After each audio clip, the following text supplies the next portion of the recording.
আমরা সর্বশেষ আপনাদের সাথে আলোচনা করছিলাম কোন বিষয়টা মনে আছে? আকীদার বিষয়টা, তাই না? আগের উৎস নিয়ে আলোচনা হচ্ছিল, তাই না? উৎস কয়টা বলছিলাম? ওহী এবং ওহী মাতলু এবং গায়রে মাতলু, দুইটাই আমরা বলছিলাম যে আকীদার উৎস মূলত ওহী, ওহী মাতলু এবং ওহী গায়রে মাতলু। ওহী মাতলু বৈশিষ্ট্য, গায়ের মতো বৈশিষ্ট্য দুটো উল্লেখ করছে, তাই না? কোরআন কারীমে বৈশিষ্ট্য উল্লেখ করেছে, হাদিসের বৈশিষ্ট্য উল্লেখ করেছে, তাই না? হাদিসের বৈশিষ্ট্য উল্লেখ করেনি, কই বলছি? হ্যাঁ হ্যাঁ, ঠিক আছে, আলহামদুলিল্লাহ। হ্যাঁ, এই যে আলোচনা করছি না? হ্যাঁ হ্যাঁ হ্যাঁ হ্যাঁ। তো আমরা ইজমা সালাফে বলছি। ইজমা কাকে বলে? ইত্তেফাক ইজমা কাকে বলে? আগে ইজমা ইত্তেফাক উম্মত মুহাম্মাদিন সাল্লাল্লাহু আলাইহি ওয়াসাল্লাম ফি আমরি মিন উমুরি শারা, ফি আমরি মিন উমুরি শারা বাদা মওতিন নবী সাল্লাল্লাহু আলাইহি ওয়াসাল্লাম। নবী সাল্লাল্লাহু আলাইহি ওয়াসাল্লামের মৃত্যুর পরে উম্মতে মুহাম্মদিয়া কোনো বিষয়ে একমত হওয়ার নাম হচ্ছে ইজমা। নবী সাল্লাল্লাহু আলাইহি ওয়াসাল্লামের মৃত্যুর পরে, মৃত্যু বলা যাবে তো? মানুষ মৃত্যু বলে তো লাঠি লেগে, মৃত্যুর পরে নবী সাল্লাল্লাহু আলাইহি ওয়াসাল্লাম মৃত্যুর পরে উম্মতে মুহাম্মদের আলেমরা ইত্তেফাক ও মুজতাহিদি উম্মতে মুহাম্মদ সাল্লাল্লাহু আলাইহি ওয়াসাল্লাম, সব না, সাধারণ মানুষের কোনো মূল্য নেই। মুজতাহিদরা একমত হইলে কোনো বিষয়ে ফি আমরি মিন উমুরি শারা, এটা বলে ইজমা। এটা বলে কি ইজমা? ইজমা সালাফ বলতে বোঝাচ্ছে সমস্ত মানুষের ইজমা না, শুধুমাত্র সাহাবায়ে কেরামের ইজমা। সাহাবায়ে কেরামের একমত হয়ে গেলে এবং সাহাবায়ে কেরামের সুন্দর অনুসারী তাবেঈরা এবং আতবাউত তাবেঈরা যদি কোনো একমত হয় তো সেটা গ্রহণযোগ্য। কারণ খায়রুন নাস কারনি সুম্মা আল্লাযিনা ইয়ালুনহুম সুম্মা আল্লাযিনা ইয়ালুনহুম। এই ইজমা হওয়ার দুইটা সূরত আছে, একটা সূরত হচ্ছে ইজমা সারিহ, একটা হচ্ছে ইজমা সুকুতি।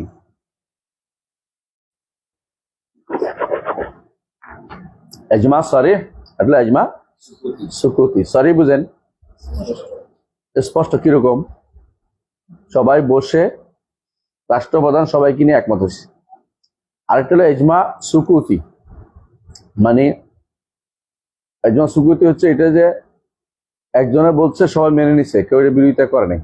একজনে ফতোয়া দিছে, এই ফতোয়ার উপর চলতেছে, এই ফতোয়ার বিরোধিতা কেউ করে নাই, তাহলে বোঝা গেল এটা কি ইজমা হয়ে গেছে। বুঝে আসছে? তাহলে ইজমা দুই প্রকার হতে পারে, একটা হলো ইজমা সুকুতি, একটা হলো ইজমা সারিহ। তো সালফে সালিন ইজমা আমাদের কাছে আকীদার সহযোগী উৎস। আকীদার সহযোগী উৎস হচ্ছে ইজমা উস সালাফ। 3 নম্বর হচ্ছে ইজমা উস সালাফ। ইজমা উস সালাফ,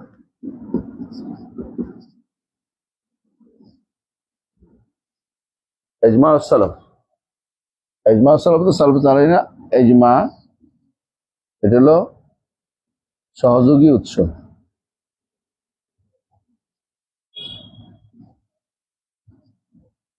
সহযোগী উৎস হয়ে থাকে ইজমা উস সালাফ, তাহলে সালাফদের আগে চিনতে হবে, তাই না? আমরা বলেছি সালাফরা হচ্ছে সাহাবায়ে কেরাম, কারণ আমাদের এরপরে সালাফ নাই, এরপর রাসূল। রাসূল সাল্লাল্লাহু আলাইহি ওয়াসাল্লাম তো আমাদের রাসূলই। এরপরে তার পরে যারা আছে তাদের মধ্যে আমাদের জন্য সর্বশেষ যেখানে যে শেষ হবে এটা হচ্ছে সাহাবায়ে কেরাম। এরপরে গেলে জাহেলিয়া।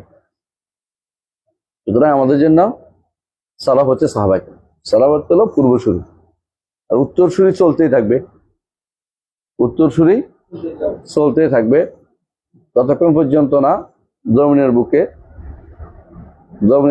লা ইলাহা ইল্লাল্লাহ বলার মতো লোক থাকবে।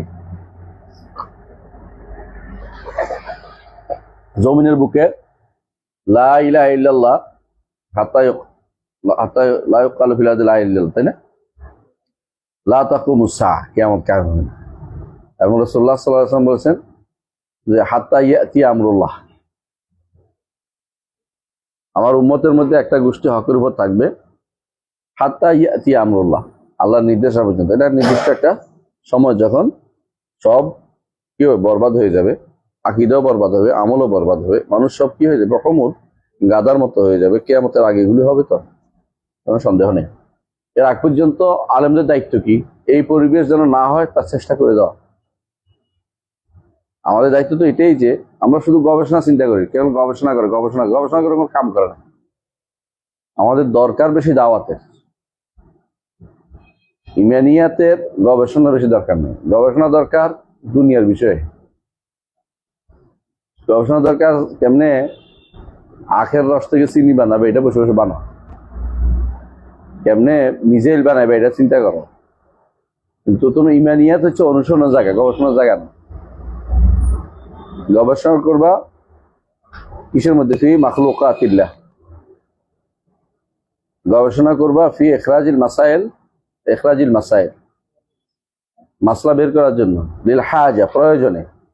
যে জিনিসের প্রয়োজন নাই, সালফে সালিন অনেকেই সেটা পছন্দ করতেন না, বলতেন অপেক্ষা করো, আল্লাহ তাআলা ওই সময় এমন লোক তৈরি করে দিবেন সেটা উত্তর দিবে।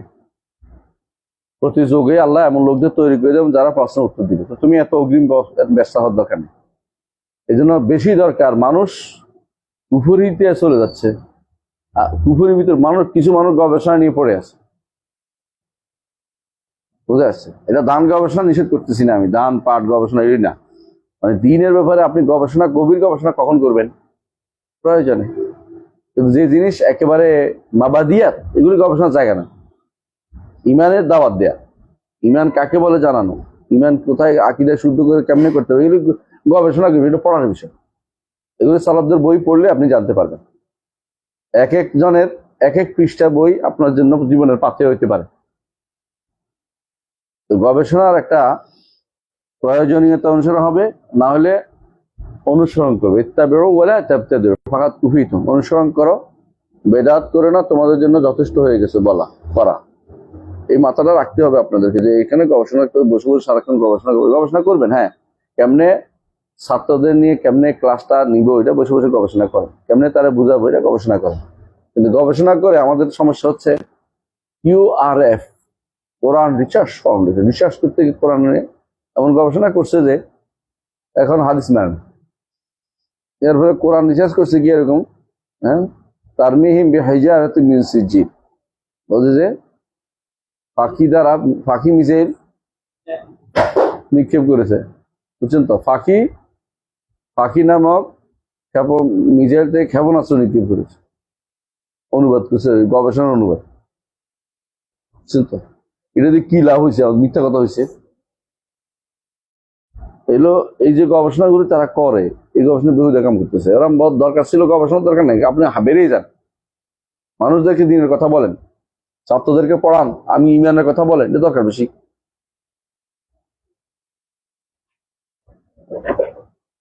গবেষণা যেটা হয় যে বাস্তবায়নের জন্য, তাহলে ভালো আছে। আর গবেষণা এটার জন্য হয় যে আমরাই নতুন কিছু বের করবো, তো এটা কোনো দরকার নেই। কারণ আলহামদুলিল্লাহ ইমানিয়াত এর ক্ষেত্রে কোনো নতুন কিছু হয় না। গবেষণা হইতে পারে মাসাইলের ক্ষেত্রে, বের করার ক্ষেত্রে, মাসলা বের করার ক্ষেত্রে, যে আমার এখন মাসলা বের করা দরকার, এই বিষয়ে কোথায় পাই, এটা গবেষণার বিষয়। আর যে জিনিস ইমামরা গবেষণা করে রেখে গেছেন, যুগে যুগে বলে গেছে, সেটা আপনার গবেষণা দরকার। আর কিন্তু আকীদার ক্ষেত্রে ইমামদের গবেষণা পর্যন্ত যায় না, আকীদার ক্ষেত্রে সালাফদের পর্যন্ত শেষ হয়ে গেছে। আমরা এই জন্য বলতেছি ইজমাউস সালাফ, ইজমাউস সালাফ আমাদের জন্য একটা কি, আমাদের জন্য সহযোগী উৎস, আকীদার সহযোগী উৎস। ইজমাউস সালাফ কোনো উৎস না, এটা হলো সহযোগী উৎস। মানে সালাফে সালেহিন কোথায় ইজমা হলে বুঝতে হবে এখানে ভিন্নমত পোষণ করা যাবে না, ভিন্নমত পোষণ করা যাবে না। তাহলে আলহামদুলিল্লাহ আমরা স্পষ্ট বুঝলাম যে আমাদের কি আছে, উৎস আছে। 3 নম্বর উৎস হলো ইজমাউস সালাফ।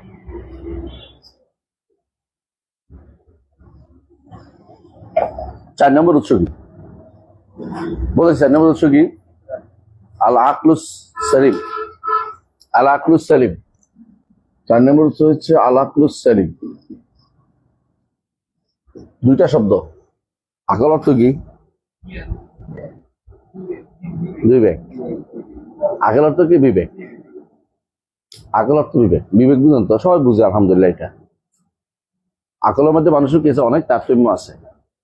এবং আকল কি প্রভাবিত হয়, আকল কি হয় প্রভাবিত হয়। আকলে সালিম অর্থ নিরোগ আত্মা, নিরোগ আকল, নিরোগ বিবেক, যে আকলের মধ্যে কোনো রোগ নাই, আর রোগ হয় কটা বলছিলাম? দুইটা। একটা কি শাহওয়াত, একটা হলো শুবহাত। আকলের মধ্যে, বিবেকের মধ্যে দুই রকমের রোগ হয়। একটা কি এটা শাহওয়াত, একটা শুবহাত, দুইটা আসে। কথা বুঝছেন তো? যার অন্তরে শাহওয়াতে আক্রান্ত সে পাগল হয়ে যায়, কি করবে না করবে, বুঝে আছে? প্রবৃত্তির কারণে আক্রান্ত হলে পাগল হয়ে যায়। টাকার দরকার, এখন সে প্রয়োজনে হারাম চিন্তা করবে না, নিবেই। বাড়ি করা দরকার, পাগল হয়ে যাবে। কি করবে বুঝার কোন চিন্তা চেতনা তার নাই, অন্যায় করবেই করবে। কারণ সে, তার আকল কি হয়েছে? নষ্ট হয়ে গেছে। কি দিয়ে নষ্ট হয়েছে? শাহওয়াত, প্রবৃত্তির কারণে। আবার আকল সন্দেহে ঢুকে যাচ্ছে কাদের? কোরআন হাদিস অস্বীকারী যারা, গোষ্ঠী, এদের ভিতরে এমন সন্দেহ ঢুকছে, বই লিখছে, পয়সা খরচ করতেছে। ফাসায়ুনফিকুনাহা তুম্মা তাকুনু আলাইহিম হাসরাতান ইয়াউমাল কিয়ামা। খরচ করতেছে এবং আফসোস করবে কেন খরচ করছে। কেউ গেলে তারা এতগুলি বই ধরাই দেয়, এগুলি বেহুদা বই, এগুলি পড়লে মাথা নষ্ট হবে, লাভ হবে না কিছু। এগুলো হচ্ছে প্রথম হচ্ছে বিবেক, 1 নম্বর হচ্ছে বিবেক। রসুলের শরীয়তের মূলনীতি 1 নম্বর হচ্ছে বিবেক। মুতাজিলাদের কথা এটা, আহলে সুন্নাত জামাতের বক্তব্য কখনো না। তাহলে এরা আকলটা কি নয়? সালিম নয়, বুঝে আছে? আকল কি হয়? নষ্ট হয়। আকল নষ্ট হয়, এবং আকল নষ্ট হওয়া থেকে মুক্ত থাকলে সে আকল অবশ্যই আল্লাহর পথ দেখাবে। যে আকল নষ্ট হয়ে গেছে, এটা থেকে আপনি ভালো কিছু আশা করতে পারেন না। আকল কি হয়ে যায়? নষ্ট হয়ে যায়। এই জন্য অনেকে দেখবেন ভালো কাজকে খারাপ মনে করতেছে, আকল নষ্ট হয়ে। বুঝেন? একবার রাস্তা দিয়ে যাচ্ছিল, বুঝেন, যাওয়ার সময় দেখছি একটা আতরের দোকান, দেখে বেহস পড়ে গেছে। তা একদম বেহস হওয়ার কারণ একজন বলছে এটা মেথর, আতর গন্ধ সহ্য করতে পারে না, কারণ সে ওই গন্ধটা তার কাছে বেশি প্রিয় হয়ে গেছে, বুঝছেন তো? যেই গন্ধটা নিয়ে সে চলাফেরা করে। হ্যাঁ, আমাদের আছে না বেলাল বিন আলীরা, মেথরের মতো। কেন বলছি? ওরা এখন আর কোরআন সুন্নাহর ভাষ্য তাদের ভালো লাগে না, ইমামদের ভাষ্য ভালো লাগে না। কারো কিছু বললে কি বলে? মুজাসসিমা বলতে বলতে মাথা পাগল হয়ে গেছে। কোরআন এটা বলে, হাদিস এটা বলে, আপনি এটা করতে পারেন না, রসুল এটা বলতে পারে না। ওরা রসুল শিখা আল্লাহ শিখাই দিবে, রসুল শিখাই দিবে না। আল্লাহ বলছে, রসুল বলছে, এটা মানতে রাজি নেই। কারণ তাদের মাথার ভিতরে আকল গায়রে সেলিম, আকলটা গায়রে সেলিম। কারণ এটা আগে নষ্ট হয়ে গেছে। নষ্ট হয়েছে কি দিয়া? বেওয়াবাইল কালাম ওয়া ফালসাফা। কালাম এবং ফালসাফা ইয়া দিয়া, মহামারী দিয়া তারা আক্রান্ত হয়েছে। এই জন্য বিভ্রান্ত শেষ হয়ে গেছে। বুঝলেন না কথাটা? যে একবার এটাতে ঢুকছে, সে বের হওয়া অনেক কঠিন। ইল্লা মাশা আল্লাহ, আল্লাহ শুধুমাত্র বের করে দিয়ে আসে। মৃত্যুর সময় অনেকে আল্লাহ তাআলা তাকে রহমত করেছেন। একজন হচ্ছে কে? ইমাম আল গাজালি তওবা করেছেন। আরেকজন হচ্ছে ইমাম আবুল হাসান আশআরী তওবা করেছেন। অনুরূপভাবে এমনকি ইমাম রাজিও তওবা করেছেন মৃত্যুর আগে। এমনকি এই জাতীয় শাহরাস্তানি তওবা করেছে। এরা মৃত্যুর আগে আল্লাহ তাদেরকে বিশেষভাবে রহমত করেছেন, বেরিয়ে আসেন। বের হওয়া কঠিন। ও মানে একটা দিন হচ্ছে সন্দেহে যে ব্যক্তি দোদুল্যমান থাকে, তা ইমান নসিব হয় না। আল্লাহ তাআলা কি বলছেন? এই জন্য ফাহুম ফি রাইবিহিম ইয়াতারাদ্দাদুন, ফাহুম ফি রাইবিহিম ইয়াতারাদ্দাদুন। হ্যাঁ, অর্থাৎ তারা সন্দেহের মধ্যে ঘুরপাক খায়। এরা কোনো কিছু সুদৃঢ় হইতে পারে না, দৃঢ়তা অবলম্বন করতে পারে না। একজন সাধারণ তালেবে ইলম তত দ্রুত আল্লাহর বিশ্বাস, নবীর বিশ্বাস আলোচনা করতে পারে, দাওয়াত দিতে পারে। তারা সবসময় চিন্তা করে যে ওই সাইড অসুবিধা নেই, যে একটা বিশ্বাস করুক, তো আমার কি দরকার? তাহলে আমার দরকার এই সুযোগে কিছু একটা স্বার্থ উদ্ধার করে নিই, দল বাড়ি করে নেই, অনুসারী বাড়িয়ে নেই, বেশি বেশি লোকের লাইক আর কমেন্ট পাই, বেশি এই চিন্তায় বসে থাকে ওরা। যেই জায়গায় আমার চেষ্টা চালানো দরকার সেই জায়গায় চেষ্টা চালায় না। সেই জায়গায় চেষ্টা করাকে তারা কি মনে করে? হ্যাঁ, এটাকে মনে করে তারা যে এটা করলে তো আমার মানুষের মধ্যে বিভেদ তৈরি হয়ে যাবে, এটা করলে বিভেদ তৈরি হয়ে যাবে, এটা করা যাবে না। কোটি কোটি টাকা লয়ে বসে আছে এক একজন, বড় বড় ফাউন্ডেশন, মানুষকে অনবরত দান করতেছে, মানুষের বাঁচাই রাখতেছে, কিন্তু মানুষের ইমান তো বাঁচাচ্ছে না। ভালো কাজ করতেছেন আপনি, কিন্তু আপনার চেয়ে সবচেয়ে বেশি ভালো কাজ কোনটা? যেটা নবীরা করছেন। নবীরা মানুষকে সম্পদ দিয়ে আগে আসেন, ইমান নিয়ে আগে আসছে। আপনার আত্মিক পরিশুদ্ধি আগে দরকার, কলবের পরিশুদ্ধি আগে দরকার। বাইরে আপনি যতই খাওয়ান না কেন, এটা বেশি দিন টিকবে না, এটা বেশি দিন টিকবে না। ওয়াকাইয়্যিম মিন ক্বরিয়াতিন বাতারাত মাঈশাতাহা, অনেক এরকম জনপদ আছে তার মাঈশার মধ্যে বাতার ছিল, মানে জীবনযাত্রার মধ্যে কি ছিল? বিশাল উন্নতি ছিল, কিন্তু আল্লাহ যখন পাকড়াও করছে কিছুই অবশিষ্ট থাকে না। কিন্তু ইমানিয়াত হইতো, আল্লাহ বারাকা দিত। ওয়ালাউ আন্নাহুম আমানু ওয়াত্তাকাউ লাফাতাহনা আলাইহিম বারাকাতিম মিনাস সামাই ওয়াল আরদ ওয়ালাকিন কাযাবু ফাআখাযনাহুম বিমা কানু ইয়াকসিবুন। মূল কারণ তো এটাই, মানে আপনি যে ট্যাক্সে উন্নয়ন চাচ্ছেন, ট্যাক্সে উন্নয়ন হবে ইমান এবং আমলের ভিত্তিতে। ট্যাক্সে উন্নয়ন টাকা দিয়ে হয় না, আজ আছে কাল নাই। এক সময় এমন মানুষ আমি দেখেছি যারা ডেইলি লাখ লাখ টাকা খরচ করত, পরে দেখে তারা খাবারও পায় না। আপনি ইমান দিয়ে যদি কেন ভালো হয়ে যান, ইমান আর যদি রাখে দিতে পারে আটকাইয়া, ইমান তো আর নষ্ট হবে না, এটা আপনার থাকবে, ওইটা কেউ নিতেও পারবে না, চুরিও করতে পারবে না। ওয়াকানজুন লা তাখাফু আলাইহি লিসান, ওয়াকানজুন লা তাখাফু আলাইহি লিসান খাফিফাল হামলি হাইথুমা কুনতা আবু বকর দাউতুকা লাউ আজাবতা ইলা মা ফিহিল খায়র লাউ আকালতা ইলা ইলমিন তাকুনু বিহি ইমামান মুতাআন ইন আমারতা ওয়া নাহাইতা ওয়া কানজিন লা তাখাফু আলাইহি লিসান খাফিফাল হামলি হাইথুমা কুনতা। কবি তার ছেলেকে নসিহত করতেছে, বুঝছেন তো, যে আবু বকর দাউতুকা লাউ আজাবতা, তোমাকে ডাকছি যদি সাড়া দিতে, ইলা ইলমিন তাকুনু বিহি ইমামান, এমন ইলম তুমি ইমাম হইবা, মুতাআন ইন আমারতা ওয়া নাহাইতা, তুমি ডাকলেও শুনবে, নিষেধ করলেও শুনবে। এমন এক ইলম যে ইলম লা তাখাফু আলাইহি লিসান, সূরের ভয় নেই, সূরে তোমার থেকে নিতে পারবে না। লা তাখাফু আলাইহি লিসান খাফিফাল হামলে, বহন করতেও কঠিন নেই। হাইসুমা কুনতা, যেখানে থাকো সেখানে তোমার ইলম আছে,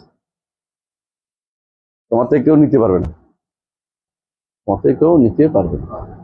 জন্য ইলম এমন এক জিনিস, যে জিনিসের কাছে কিছুই না, কিন্তু যারা ইলম দিয়ে দুনিয়া অর্জনের চিন্তা করে এরা ভয়াবহ কাজ করছে। এই জন্য রাসূলুল্লাহ সাল্লাল্লাহু আলাইহি ওয়াসাল্লাম হাদিসে আসছে, কি বলছে? মান তালাবা ইলমান ইউবতাগি বিহি ওয়াজহাল্লাহ লা ইয়াতলুবুহু ইল্লা লিগারাদিন মিনাদ দুনিয়া লাম ইয়াজিদ আরাফাল জান্নাহ, জান্নাতের গন্ধ পাবে না, সুগন্ধ পাবে না। কারণ নিয়ত, যাদের দিয়ে জাহান্নাম উদ্বোধন করা হবে এদের মধ্যে একজন তো আলেম। ওয়াকাদ কিলা তাআল্লামতা লিয়ুকালা আলেম, ওয়াকাদ কিলা, তুমি শিখেছো এই জন্য তোমাকে আলেম বলা হবে, বলা হয়ে গেছে। আলেম বলার কোনো দরকার নেই, আপনি দায়িত্ববোধ থেকে, দায়িত্ববোধ চেয়ে শিখবেন যে আমি মানুষকে নবীদের কাজটা করে যাব। নবীরা যেমন কুল্লা আসআলুকুম আলাইহি আজরান, আমি কোনো প্রতিদান চাই না, আমি শুধু কাজ করে যেতে চাই। যতদিন এইভাবে থাকবেন এটা বরকত থাকবে, আর যতদিন এটাতে অন্যদিকে চলে যাবেন, হিজরত আর নসরত খুঁজবেন, ততদিন বরবাদ হয়ে যাবে। বুঝলেন কথা? যখন একটা গোষ্ঠী দাওয়াতের জন্য বের হইতো আগে, তারা কিন্তু কারোতে কিছু নিত না, দাওয়াতও নিত না, তখন কিন্তু এটা একটা বরকত ছিল, ভালো। যখন হিজরত আর নসল খোঁজা শুরু করছে তখন দেখি বরফ শেষ হয়ে গেছে। হিজরত নসল বুঝেন না? তখন এরপর তাদের মনের ভিতরে আসলে আমি তো মহাজের, তুমি মহাজের হলে কি জন্য? আবার যেখানে যায় এখানে মনে করছে আনসারেরা, এরা আমাদের খাওয়াবে। শুধুমাত্র এটা তো নিয়ত, মানে নিয়তে গড়বড়, কাজে গড়বড়, সব উল্টা পাল্টা হয়ে গেছে। এখন আর এটা কি হয়েছে, দুই ভাগ হয়ে গেছে, বিভিন্ন রকমের সমস্যা তৈরি হয়েছে। কারণ নিয়তের ক্ষেত্রে তোমার আগে যাইতে হবে পরিশুদ্ধ, কাজটা পরিশুদ্ধ হতে হবে তোমার, এরপরে নিয়ত পরিশুদ্ধ হতে হবে, আমলটা পরিশুদ্ধ হতে হবে। এখন এমন অবস্থা হয়েছে যে এখন আর সঠিক পথে পরিচালিত লোক অভাব। এই জন্য বলছিলাম আমরা যে এতক্ষণ ধরে যে সালফে সালেহিনের নীতির উপর চলতে হবে আমাদের। এই নীতিটাই হচ্ছে আমাদের ইজমা সালাহ। আর আকলটা যদি নষ্ট হয়ে যায় তখন আপনারা এটাতে আর ভালো কিছু আশা করেন না। আকলটা শুদ্ধ রাখতে হলে সর্বক্ষণিক দুইটা আলো লাগবে, দুইটা আলো লাগবে। একটা হচ্ছে কোরআনের আলো, একটা হলো সুন্নার আলো। কোরআন এবং সুন্না দিয়ে সবসময় আলোকিত রাখতে হলে আপনি এটা দিয়ে এই এই দুই ফেতনা থেকে বেঁচে যাবেন, এই দুই ফেতনা থেকে বেঁচে যাবেন। আকলের যে দুইটা ফেতনা আছে নাকি, শুবহাত এবং শাহওয়াত, যদি আপনি কোরআন এবং সুন্নাহর আলোকে চলেন, দুই আলো, আপনার কোনো অসুবিধা হবে না। রাসূলুল্লাহ সাল্লাল্লাহু আলাইহি ওয়াসাল্লাম যখন জিজ্ঞাসা করেছি ফেতান সাতাকুনু ফিতান, ক্বালা ফামাল মাখরাজ, ক্বালা কিতাবুল্লাহ। তাহলে ফিতনা হবে কিভাবে বের হবো? বলে যে আল্লাহর কিতাব, আল্লাহর কিতাব পড়লে তোমরা এর থেকে বেরোতে পারবা, কিতাব ছাড়া বেরোতে পারবে ফিতনা থেকে। দুই ধরনের ফিতনা, আপনি বেরোতে পারবেন না। বুঝে আসছে কথা? ফিতনা তো আপনার ফিতনা তো শাহওয়াত, ফিতনা তো শুবহাত।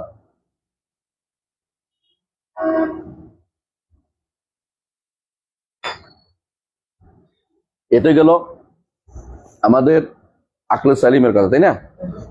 এরপর হচ্ছে 5 নম্বর হচ্ছে আফিয়াতুস সাওয়িয়া।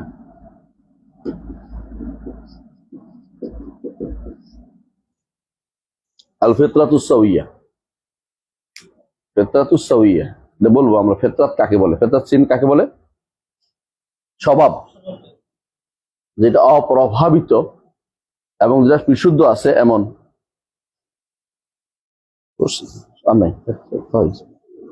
বিশুদ্ধ আছে এমন যে ফিতরাত কি হয় নাই, প্রভাব পড়ে নাই, কারো প্রভাব পড়ে নাই। প্রভাব বুঝেন? একটা পানি যখন চলে, পানি তো স্বাভাবিক, তো এটার মধ্যে প্রভাব পড়ে কি, মাটি লাগে, তাই না? এরপরে কি পড়ে, এটা পড়ে, এটা পড়ে, তাই না? এরপরে ভিন্ন রং হয়ে যায়। কিন্তু চায়ের রংটা ভিন্ন হয়ে গেছে, এই পানিটা আর এগুলো চায়ের রং ভিন্ন হয়ে গেল না? প্রভাব পড়ছে কেন? একটা কিছু করছে বলে যে প্রভাবটা পড়ছে। তাহলে আল্লাহ তাআলা মানুষকে ফিতরাত দিয়ে সৃষ্টি করেছে। আল্লাহ বলছে ফিতরাতাল্লাহিল্লাতী ফাতারান নাস আলাইহা লা তাবদীলা লিখালকিল্লাহ। আল্লাহ তাআলা এমন ভাবে সৃষ্টি করেছেন যে এটা আল্লাহর ইবাদত করার, আল্লাহর দাসত্ব করতে, সে এই এই মানুষটা আল্লাহর দাসত্ব করত। বুঝে আসছে কথাটা? কিন্তু এমন একটা সময় আসছে এই মানুষটা আল্লাহর দাসত্ব থেকে দূরে সরে গেছে, কারণ প্রভাব পড়ছে। এই প্রভাব পড়ে, এটা কোরআন হাদিসে আছে, প্রভাব পড়ে। রাসূলুল্লাহ সাল্লাল্লাহু আলাইহি ওয়াসাল্লাম বলেছেন কুল্লু মাউলুদিন ইউলাদু আলাল ফিতরা ফা আবাওয়াহু ইউহাউদানিহি আও ইউনাসরানিহি আও ইউমাজ্জিসানিহি। প্রতিটি জন্মগ্রহণকারী শিশু, জন্ম নেয়া শিশু ফিতরাতের উপর জন্ম নেয়। পিতামাতা তাকে ইহুদি বানায়, নাসারা বানায়, মাজিসি। পিতামাতা তৈরি কি? প্রভাবক, প্রভাবক। আর কে প্রভাবক আছে? বন্ধু বান্ধব, সমাজ, শিক্ষা ব্যবস্থা। হ্যাঁ, শিক্ষা ব্যবস্থা বুঝেন? শিক্ষা ব্যবস্থা বুঝেন? সবচেয়ে বেশি ভয়াবহ প্রভাব হলো শিক্ষা ব্যবস্থা। যে আমাদের কওমি মাদ্রাসাগুলিতে পড়ে হুজুরগুলি যা হয়, না জেনে কথা বলা, আল্লাহর উপরে কথা বলা, কারোকে অবজ্ঞা করা, কারোর বিরুদ্ধে সারাদিন লেগে থাকা, মূল কারণটা কি জানেন? প্রভাব পড়ছে। তবে এই যে তাজহিল করা, কাউকে না জানা বা তাকে অজ্ঞ বলা, এই যে সিস্টেমটা, মূল কারণ হচ্ছে বাপ থেকে, উস্তাদ থেকে শিখছে। প্রতিষ্ঠানের হুজুরা কোনোদিনই কাউকে আলেম বলে বিচার করে না। তারা আশা করে সবাই সালাম দিবে, সালাম দিতে রাজি নেই। সবাইকে সালাম আমার দিবে, আমি দিব কেন? হ্যাঁ, কাউকে কারো পিছনে নামাজ পড়তেও রাজি নেই, এরকম অবস্থা। আর মুখে বলবো যে আমরা উদার, উদারের নামগন্ধ নেই। কদিন আগে দেখা গেছে না আমরা কেমন উদার, কয়দিনের মধ্যে প্রমাণ হচ্ছে না কেমন উদার, তাই না? তো বুঝছে, আমি বলতে চাচ্ছিলাম না, যাক বলি নাই। তো বলতে চাচ্ছি যে উদারতা এখানে দেখানো দরকার, যেহেতু মাসাইল ফিকহির মধ্যে উদারতা থাকেই, ফিকহি মাসাইলের মধ্যে উদারতা থাকবে, আকীদার মাসে উদারতা জায়গা না। আর ওরা কি করছে, আকীদাতে উদার, এই যদি কোনো একেবারে নাস্তিক হয় সমস্যা নেই, কিন্তু ফিকহের মাসলাতে আপনার বিরুদ্ধে গেছে, আপনি শেষ করে দিবেন, এটা তো ঠিক না। ফিকহের মাসলাতে কি হইতে পারে, ভিন্নমত ভিন্নমত হতে পারে, আকীদাতে ভিন্নমত থাকতে পারে না। নাস্তিক হইল, সেকুলার হইল, জাতীয়তাবাদী হইল, ন্যাশনাল হইল, কোনো সমস্যা নেই। শুধু সমস্যা হচ্ছে এক জায়গায় কোনটা, আপনি রফিয়া দান করে ফেলছেন, অথবা সমস্যা হয়ে গেছে এক জায়গায় আপনি একবার আমিন বলে বলছেন জোরে, অথবা আপনি আকাবের মানেন নাই, তাহলে আপনি বরবাদ হয়ে গেছেন, আপনার আর কিছু নেই, আপনার জীবন শেষ, আপনি মুসলমানের গণ্ডির ভিতরে বেরিয়ে গেছেন ওদের কাছে, আপনার জন্য তার কোনো কি নাই, ন্যূনতম কোনো ভালোবাসা নেই। এটা হতে পারে না। ইমানদারকে ইমানের কারণে একটা ভালোবাসা পাবে, আর সুন্নাহ অনুসরণের কারণে আরেকটা অতিরিক্ত পাবে, সুন্নাহর জন্য আরেকটা অতিরিক্ত পাবে, কথা বুঝছে? আর দিন ও ইমানে যত বেশি খেদমত করবে তার জন্য আরেকটু বেশি পাবে, এটা তো নিয়ম। কিন্তু নাস্তিকেরা ভালোবাসতে রাজি আছে, কিন্তু ইমানদারের মধ্যে শুধুমাত্র তার মতের বিপক্ষ হওয়ার কারণে তাকে দেখানো, শুধু তারে পাইলে তো মনে জন্য মারিয়ে ফেলবে, যুদ্ধ ঘোষণা করে ফেলতেছে, যেটা বুড়া যুদ্ধ ঘোষণা করে ফেলছে একজন লোকটা। এটাও না, এগুলো হচ্ছে মূল জিনিস, হচ্ছে আসলে আকীদা ব্যতীত মনে রাখবেন একটা জিনিস, আকীদাই মানুষকে নিয়ন্ত্রণ করে। তার আকীদা বিশ্বাস হয়েছে যে তারা ব্যতীত কেউ হকে নাই, তারা যে না হক এটা বিশ্বাস করতেছে। হক না হক চিন্তা হবে কি দিয়ে, কোরআন সুন্নাহ হলো মানদণ্ড, আর কোরআন সুন্নাহকে তার মতো করে সাজাই নিলে তো সে বলতে পারে একটা। কোরআন সুন্নাহকে আমাদের বুঝতে হবে সালাফদের নীতিতে, অথবা ইজমার, অথবা আকলে সালিম দিয়ে, অথবা ফিতরাতুস সাওয়িয়া দিয়ে। এর ফিতরাতুস সাওয়িয়া প্রভাবক, এই প্রভাব কিসে হয়, কি দিয়ে হয় বলছিলাম, পিতা মাতা, সমাজ, শিক্ষা ব্যবস্থা, বন্ধু বান্ধব, এগুলি সব দ্বারা প্রভাবিত হয়, সব দ্বারা প্রভাবিত হয়। তাহলে এমন একটা ফিতরা লাগবে যে ফিতরাটা কি নয়, প্রভাবিত নয়, এটা বলছি না, এটা ওই জন্য ফিতরাতুস সাওয়িয়া বলছি। সাওয়িয়া মানে এমন প্রভাব যে সবটা প্রভাবিত হয় না। প্রভাবিত হলে তো এটা হবেই, নষ্ট করবেই। এই জন্য দাদা এমন একটা ফিতরাত লাগবে যেটা কি জানো, প্রভাবিত হয় নাই। প্রভাবিত যেটা হয় না, এটা আমাদের কাছে কি দলিল, এটা কেমনে? আল্লাহ তাআলা, রাসূলুল্লাহ সাল্লাল্লাহু আলাইহি ওয়াসাল্লাম আমাদেরকে এটার উপরে আমল করতে করেছেন, এবং নিজেও আল্লাহ তাআলা এটার উপর পাঠিয়েছেন, বলেছেন কি, ওয়াইদ আখাযা রাব্বুকা মিন বানি আদম মিন যুহুরিহিম যুররিয়াতাহুম ওয়া আশহাদুহুম আলা আনফুসিহিম আলাস্তু বিরাব্বিকুম ক্বালু বালা। এটা ফিতরাতে আল্লাহ দিয়ে দিয়েছেন যে আমাকে রব হিসেবে মানার প্রবণতা তোমাকে দিয়ে দিচ্ছে, আমার আল্লাহ তাআলা দিয়ে দিয়েছেন তাকে রব হিসেবে মানার জন্য, যেটা প্রবণতা আমাদের আল্লাহ আদমের পিঠে দিয়ে দিয়েছেন আমাদের মধ্যে। দুনিয়াতে আসে বলে দেয় কেন, বের হয়ে এসে দেখতেছি বাবা এটা করে, মা এটা করে, দাদি এটা করতেছে, অথবা পাশের লোক এটা করতেছে, বুঝেন নাই? একটা আপনি দেখবেন যে এখানে একটা মসজিদ আছে, আশেপাশে অন্তত ছেলেটা আর পিছনের মসজিদে আসবে, আর যেখানে পুরো এলাকা মসজিদ নেই, সে সারাক্ষণ কেবল কি করবে, ডাঙ্গুলি খেলবে, কিন্তু কি করবে, তার তো কাজ একটা থাকবে, তো সেজন্য ভালো কিছু পাবে না। এই জন্য ফিতরাতুস সাওয়িয়া আমাদের নিকট কি, আকীদার একটা সহযোগী উৎস। আবার বলছি সহযোগী উৎস ফিতরাতুস সাওয়িয়া, অর্থাৎ অপ্রভাবিত স্বভাব, যেটা আল্লাহ মানুষকে দিয়ে দিয়েছেন। রাসূলুল্লাহ সাল্লাল্লাহু আলাইহি ওয়াসাল্লাম এই জন্য বলেছেন যে হাদিসে কুদসিতে আল্লাহ তাআলা বলেন, হাদিসে কুদসি যে আল্লাহ তাআলা বলেন ইন্নী খালাকতু ইবাদি হুনাফা কুল্লি, আমি আমার বান্দাদেরকে সবাইকে কুল্লাহম তাদের সবাইকে কি সৃষ্টি করেছি? একনিষ্ঠ দিনের উপর সৃষ্টি করেছি। এটা হলো ফিতরাত। ফাইস্তারাতহুমুশ শায়াতিন আতাতহুমুশ শায়াতিন ফাইস্তারাতহুম আন দীন, শয়তান এসে তাদেরকে দিন থেকে জ্বালাওয়াতান করেছে, মানে তাদেরকে দেশান্তর করে ফেলছে, দিনের মধ্যে রাখে না, মানে বিচ্ছুত করেছে, দিন থেকে বিচ্ছুত করেছে। শয়তান এসে তাদেরকে দিন থেকে বিচ্ছুত করেছে। তাহলে মূল ছিল হলো ইসলাম, আর ইবলিস আরেকটা প্রভাবক যে কি করে মানুষদেরকে দূরে সরিয়ে দেয়।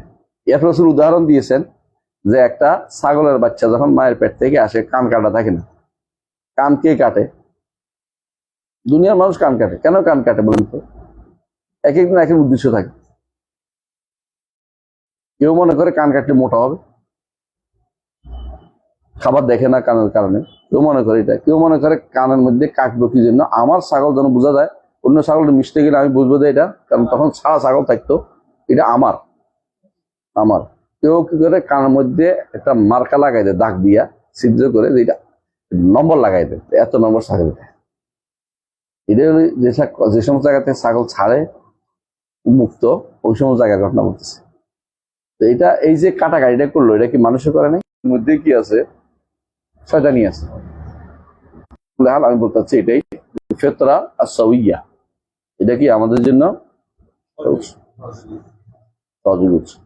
ফিতরাত আস-সাওয়িয়া আমাদের থাকা দরকার আছে, প্রত্যেকটি মানুষের রাখা দরকার। শুবহাত এবং যা প্রভাবক থেকে মুক্ত, প্রভাব থেকে মুক্ত, যে সমস্ত প্রভাব ক্ষতিকর সেগুলি থেকে মুক্ত থাকতে হবে। যখন আপনি বুঝতে পারবেন প্রভাব কেমনে পড়ে, মানুষের সাথে কথা বললে বুঝতে পারবেন কি প্রভাব যে আছে এক একের একজন উপরে। এক একজনে একজনের হাঁটার পর্যন্ত অনুসরণ করে, চুলে অনুসরণ করে, হ্যাঁ, দাড়িতে অনুসরণ করে। দেখবেন এটা হাঁটার মধ্যে অনুসরণ করতেছে, মানে কাফেরদের সবকিছু আমরা অনুসরণ করে চলেছি। শিবরাম শিবরিন, জেরা আম্বে জেরা, হাজুসুল যা বলেছে, হাতে হাতে বিগতে বিগত, হাত্তা আলাউ দাখালু জহরা দব্বিন লা দাখাল তুমি, যদি সান্ডার ঘর থেকেও ঢুকে তোমরা তাতে ঢুকবে। আমার ওস্তাদে বলতেন, আমি অনেক চিন্তা ভাবনা করে দেখছি, সান্ডার গর্তটা হচ্ছে প্যান্ট আছে না? সান্ডার গর্ত কিরকম জানা? সান্ডা হচ্ছে মরুমুশি, দেখতে টিকটিকির মতো, বড় টিকটিকি আর কি মনে করবেন, অনেকটা ইয়ে আছে না আমাদের এই যে গুইসাপের মতো, সাপ তো না, ওটা খাওয়া যায় না, গুইসাপটা খাওয়া যাচ্ছে, সহলিয়া গুইসাপ, এইটা সান্ডার মতো, যেটা কামড় দেয় না, কামড় দিলে ছাড়তে পারে না, কিন্তু মানে বিষাক্ত না, কিন্তু মানে ব্যথা দেয় এরকম। আর এইটা আসলে ঘাস খায়, ইয়া না, মাংসাশী না, এটা খাওয়া যায় আছে। কিন্তু ও কি করে, দুইটা ছিদ্র করে, এক ছিদ্র দিয়ে দেখলাম আমি দিয়ে আসছি, আপনি এই ছিদ্র খুঁজতেছেন, আসলে সে আরেক ছিদ্র দিয়ে ফুল করে পারে চলে গেছে। মরুমুশিক বলে এগুলিকে। হ্যাঁ, তো এগুলি কি করে, একখান দিয়ে আপনি খুঁজতেছেন ওরে, বের করবো, আসলে ও আরেকখান দিয়ে বেরোয় বহুত আগে চলে গেছে, দুইটা ছিদ্র থাকে। আপনাদের প্যান্টের কি থাকে? তো এখন আপনার ফ্রেন্ডে ঢুকছে, তো এক কান দিয়ে আপনি ঢুকাইছে, আর কান দিয়ে চলে গেছে, সেই জন্য তারা যদি কেন প্যান্টে ঢুকে আপনি ফ্রেন্ড ঢুকছেন, হাতটা দেখালো জহরা দব্বিন না দেখাল তুমি, দবের সিদ্ধ দিয়ে ঢুকলে তোমরাও তাতে ঢুকবে, এই জন্য আপনার প্যান্ট পরে খুব মজা পান। এখনো এই দেশের 90% মানুষ প্যান্ট পরে। এই প্যান্ট কি আমাদের ছিল নাই কোনদিন? তাদের সভ্যতায়, ইউরোপিয়ানদের। এমনকি শহরে যেতে হলে, কোথাও যেতে হলে প্যান্ট না পরলে কি কয়, একটা প্যান্ট কিনেছে টাকা দিয়ে, আমরা তো এই সারা বছর দিয়ে জামা দিয়েছে, এটা কিনলে এত টাকা খরচ, আর উল্টা বদনামি করে আপনার জামা কাপড়ের দাম বাড়াই দিচ্ছে। আমি বলি যে আপনার প্যান্টের দাম যত, আমার সব জামার দাম হইব, আমার দাম বাড়াই নাই, আপনারটা এত দাম যে আপনি বুঝেন না, কারো অনুসরণ করে চলেছেন। কিন্তু আমাদের সভ্যতা না, আমরা কি করছি, কেন সভ্যতা অনুসরণ করছি? কারণ আমরা নিজেদেরকে হীনমন্যতায় ভুগছি, মনে করতে যে এই হিসাবে থাকলে তো আর ইয়া হওয়া যাবে না, স্মার্ট হওয়া যাবে না। স্মার্ট হওয়ার জন্য আমাকে এখন কি ঢুকতে হইব? ঠান্ডার গর্তে ঢুকছে, ঠান্ডার গর্তে ঢুকার জন্য দুইটা নিয়ে বসে আছে। আমার বাড়িতে এক চাচারে দেখলাম, চাচা এটা ঢুকছে, তা আমি ওনার অসম্মান করার জন্য, আপনি যদি কেমনি ঢুকলেন বলেন তো? তো বলতেছে, তো চাচিরে বলছি ধরে রাখতো, আমি তোদের করের গাছের উপর লাভ দিয়ে পড়ছি, দুই ঘর দুটো ঢুকে গেছে, এই সমস্ত চালাই কিছু এটা বন্ধ করে। কি করবো, কারণ সাধারণ পাঁচজন ভাঁজিয়ে পড়ে, সমস্যা কি? সবাই যে পড়েন সবাই মতো হবেন না, মানে ভালো হওয়ার চেষ্টা করেন। মানুষ কিন্তু এগুলিতে খুবই, আর প্যান্ট পরলে বড় সমস্যা কি জানেন? টাকনুর নিচে টাকনু উঠলে কাটে, আবার একজনে কবে দেখি হয়তো বোধ হয় অন্য গুরু শুনলো, এদের ধরে মাছ ধরো। বেশিরভাগ মানুষ যারাই প্যান্ট পরে, একেবারে দিনদার মানুষের দেখছি প্যান্ট টাকনুর নিচে, টাকনুর নিচে প্যান্ট। তারা এটা কিছু গুণা মনে করতেছে না, গুণাই মনে করতেছে, মহা বিপদ। আপনি এইটার ভিতরে ঢুকে তো তারা বিপদ ডেকে আনছেন। আর এটা তো আসলে কোনো পরিধান, যে শরীরের ভাঁজ দেখা যায়, শরীরের ভাঁজ দেখা যায়, যে জিনিস শরীরের ভাঁজ দেখা যায় এটা পড়াতে নিষেধ। কিন্তু সতল আওরাত হয় নাই, আওরাতের তো ঢাকা হয় না, এটা তাই না? ঢাকা হয় নাই তো। আল্লাহ কুল্লাহ এটা অন্য কথা আলোচনা করতেছিলাম। তাহলে আমাদের আকীদার বিষয় মূলত উৎস কয়টা হলো? একটা হচ্ছে মূল উৎস, আর বাকিগুলো হচ্ছে কি সহযোগী উৎস। আলহামদুলিল্লাহ, তাহলে আমরা বুঝতে পারলাম আকীদার উৎসগুলো সম্পর্কে জানলাম। একটু জানবো আমরা আহলুস সুন্নাহ ওয়াল জামাতের আকীদার উৎস জানলাম তো। আহলুস সুন্নাহ ওয়াল জামাত আকীদা কিভাবে নেয়, এগুলি থেকে আকীদা নেয়ার কিছু নীতিমালা আছে কোরআন এবং সুন্নাহ থেকে। আমরা তো এগুলো অন্যগুলো থেকে আকীদা নেই না, আকীদা নেই কোত্থেকে? কোরআন এবং সুন্নাহ থেকে। কোরআন এবং সুন্নাহ থেকে আকীদা নেয়ার উৎস কি, পদ্ধতি কি? কাইফিয়া আল ইস্তিদলাল আলা মাসাইল মিনাল কোরআনে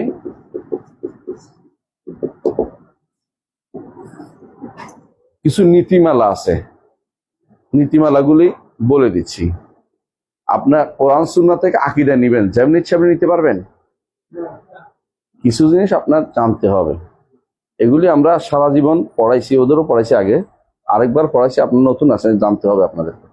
এক নম্বর হচ্ছে আল ঈমান ওয়া ওয়াল ঈমান ওয়াত তাসলিম ওয়াত তাযীম, অথবা আকবিস হবে, অসুবিধা নেই, একটা কথা লিনুসুসিল ওয়াহিয়াইন।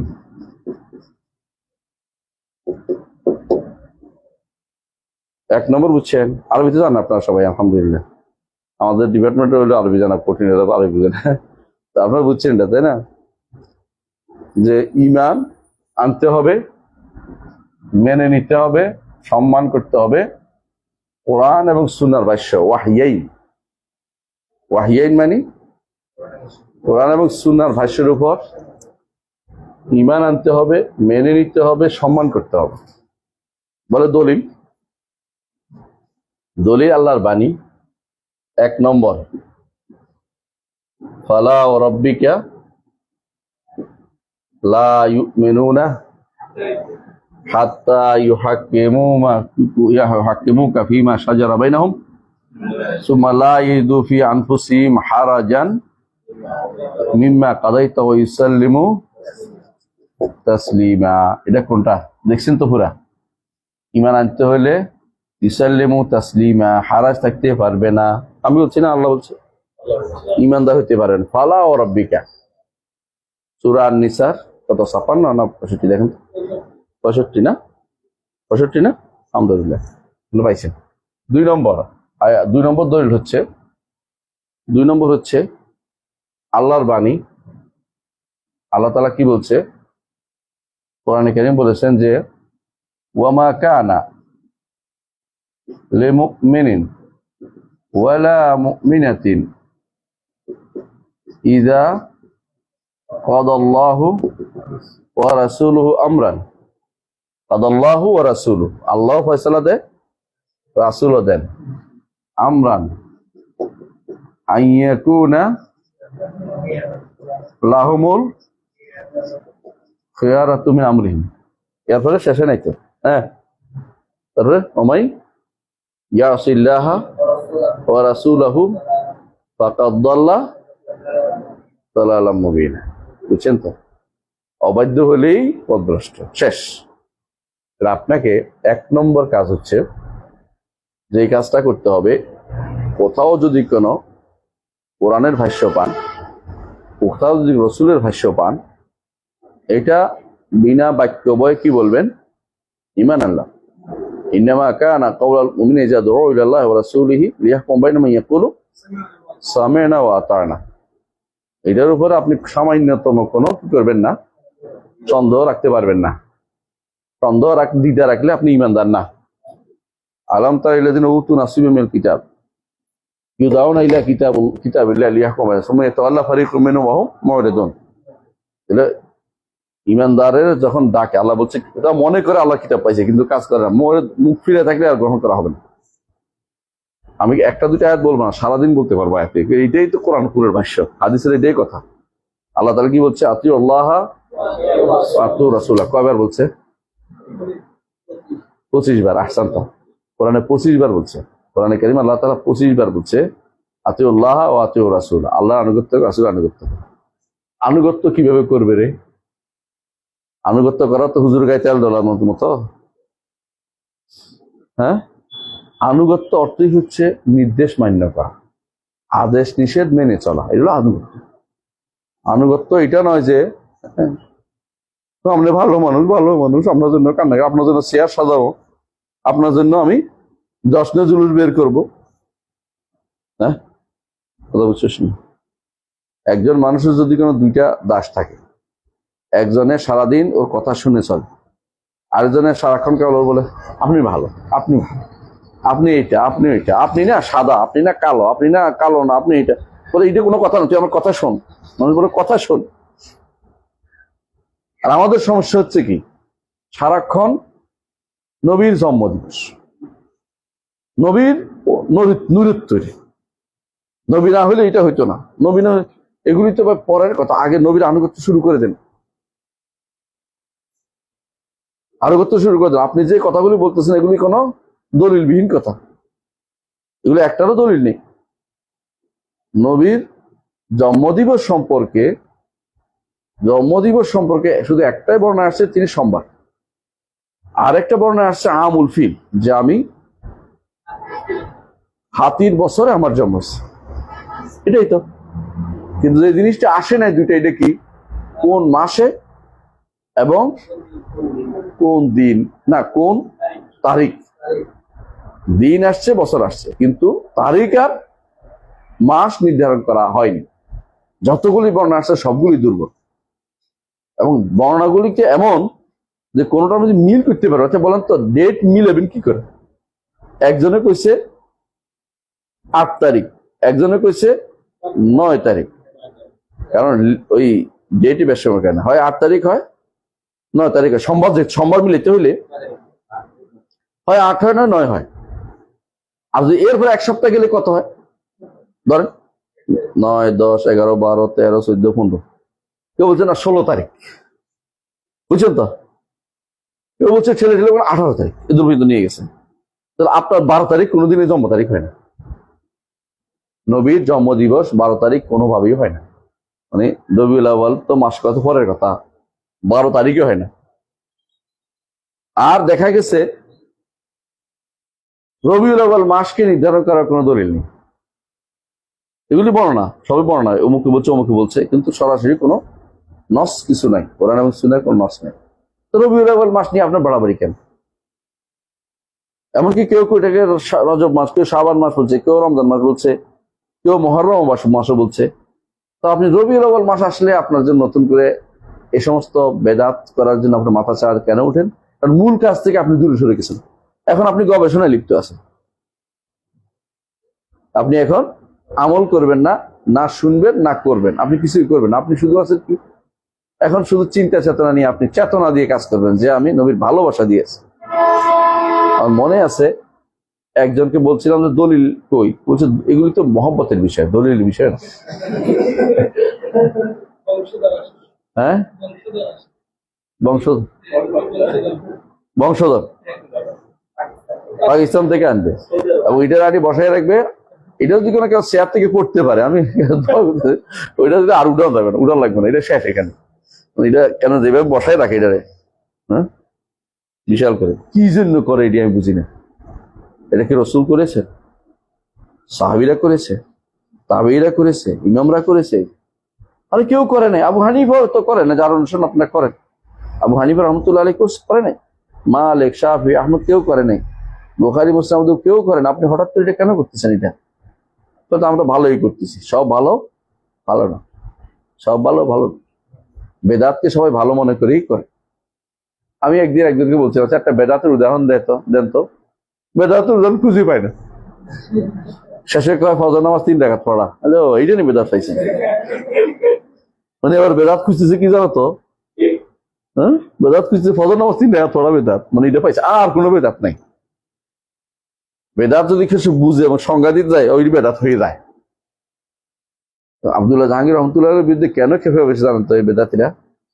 কারণ উনি এমন হিয়াসুনের মধ্যে এমন সব নীতিমালা বলে দিছে, এগুলি থাকলে আর বেচারাদের বেদাত চলে না। এই জন্য তারা ওনার বিরুদ্ধে যত পারে তত লিখতে থাকে। ওনাকে পাইলেও মনে হয় এখন বাইরে এইগুলো অবস্থা। অথচ উনি ওনাদের লোক, হানাফি লোক। উনি কোনদিন পাই নাই যে আমি কোনদিন আহলে হাদিস বা সালাফি জীবনও বলে না। উনি হানাফি বলতে নিজে। হানাফি হওয়ার পরেও ওনাকে মানতেছে না। তাহলে মূল সমস্যাটা মানুষের আকিদার কারণে। আকিদার কারণে শত্রু হয়, আকিদার কারণেই মিত্র হয়, আকিদার কারণেই কারো বিরুদ্ধে লেগে যায় যে খেপে যাবো, আজকে এই করে ফেলবো, ওই করে ফেলবো। আকিদার কারণেই কারো বিরুদ্ধে চুপসে যায়। আকিদাই হচ্ছে মূল নিয়ামক শক্তি মানুষের জীবনে। আচ্ছা, তাহলে 1 নম্বর কথা বলছি, তাই না? তাহলে কি করতে হবে? ইমান, তাজিম, তাসলিম। ইমান, তাজিম, তাসলিম, অর্থাৎ ইমান, তাসলিম, তাজিম। একই কথা। আল্লাহর নির্দেশকে সম্মান করতে হবে, সম্মান দেখাতে হবে, ইমান আনতে হবে, মেনে নিতে হবে। এই ব্যাপারে কোনো ছাড় চলবে না। বুঝে আসছে কথাটা? কারণ ইমান আনতে যেটা বলছেন যে অন্তরের মধ্যে সামান্যতম দ্বিধা থাকতে পারবে। অন্তরের মধ্যে দ্বিধা থাকলে সে আর কি হবে না? ইমানদার বিবেচিত হবে না। ইমানদার বিবেচিত হবে না, লা ইউমিনুন, ইমানদার হবে না। ওমা কারিল মুমিনু ওয়া মুমিনাতুন, অর্থাৎ ইমানদার নারী পুরুষ ইমানদারি কাজ করতে পারে না। তো বুঝছেন, আল্লাহ তাআলা বলছেন কবরে আযাবের কথা বলছে না? আপনি কবর আযাব দেখেন না, মানেন না। আপনি কবর আযাব দেখেন নাই, খুলে দেখছি, কবর দেখি না, আযাব তো দেখলাম না। অথবা কইলেন যে আপনি সালাই করে বলেন যে বাঘে খালি কি হয় বলেন, মাছে খালি কি হয় বলেন। এগুলি কোত্থেকে আসছে? এই কথাটা কোত্থেকে আসছে? কারণ আপনি আল্লাহ এবং রাসূলের বক্তব্যকে নিজের বিবেক দিয়ে বিচার করতে শুরু করছেন, মানতে পারতেছেন না।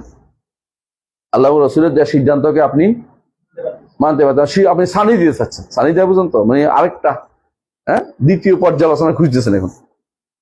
এই জায়গাটা হচ্ছে পথভ্রষ্টতার জায়গা। এই জন্য আমরা কোরআন এবং সুন্নাহর নসকে কি করি? যেটা আসে এটা আমার কোরআন বলেছে বা হাদিস বলেছে হাশরের মাঠে সূর্য 1 মাইল উপরে থাকবে। আপনি বড় একজন কি বিজ্ঞানী, আপনার কাছে মনে হয় 1 মাইল উপরে, সূর্য 1 মাইল উপরে। তো কি করে? সূর্য এখন কত মাইল দূরে আছে? 9,13,00,000 গুণ না কত? এত উপরে থাকার পরেও গরমে ফাইটা যায়। আর 1 মাইল উপরে থাকলে এটা বাঁচবে কেমনে রে? সে এই যে কথাটা বলছেন, এটা কি? এইটা হচ্ছে আপনার গবেষণার আকল দিয়ে বিপদে পড়ছেন। আপনি আমান্না ওয়া সাল্লাম না, রাসূল বলছে, আল্লাহ রাসূল বলছে, মানে নিতে পারেন নাই। আপনি ইমানদার হইতে পারেন নাই। হাদিসে রাসূলুল্লাহ সাল্লাল্লাহু আলাইহি ওয়াসাল্লাম বলেছেন, নাসির একজন হাতে কি আছে? রোগ আছে, আরেকজন হাতে আরোগ্য আছে। আপনি বড় ডাক্তার, বুঝলেন না? ওখানে বিজ্ঞানী হেরে গেছে, কিন্তু ডাক্তার হেরে যাবে। ডাক্তার বলে পরীক্ষা করতে পাইনি না। আপনি না পাইলে কি সেটা আছে, আপনি না পাইলেও আছে। কোরআনে আল্লাহ বলছে ইয়াজুজ মাজুজ কি আছে? আটকে আছে। রাসূল বলছে তারা আটকে আছে। আপনি বলেন যে পৃথিবী চষে বেড়াইছি, আমেরিকারা চষে বেড়াইছে, খুঁজে পাই নাই। খুঁজে পেলে তো কিয়ামত হইবে বেটা, খুঁজে পেলে তো কিয়ামত হয়ে এই যাবে। তো খুঁজে পেয়ে আরো পাইবে, তুই আশা করতেছিস কি যাবে? তুই তো বুকের মধ্যে আসিস। আপনার বলুন না দেখেই ইমান যে হ্যাঁ কোরআন সুন্নাহ বলছে তা সত্য। ইমান, তাজিম, তাসলিম লাগবে। কথা বুঝছেন? কয়টা বলতাম? যাবেন ইয়া দিয়া পোলসেরাত পার হবেন তো। হাদিসে কি বলছে? পোলসেরাতে কি বলছে? চুলের চেয়েও চিকন, হীরের চেয়েও ধারালো। আপনার মনে কি হইলো? কেমনে পা কেটে যাবে না? পড়ে যাবো না? কেমনে এটা মধ্যে পারবো? পড়ে যাবে, কিছু পড়ে যাবো তো, এই চিন্তা ভাবনা করতেছেন।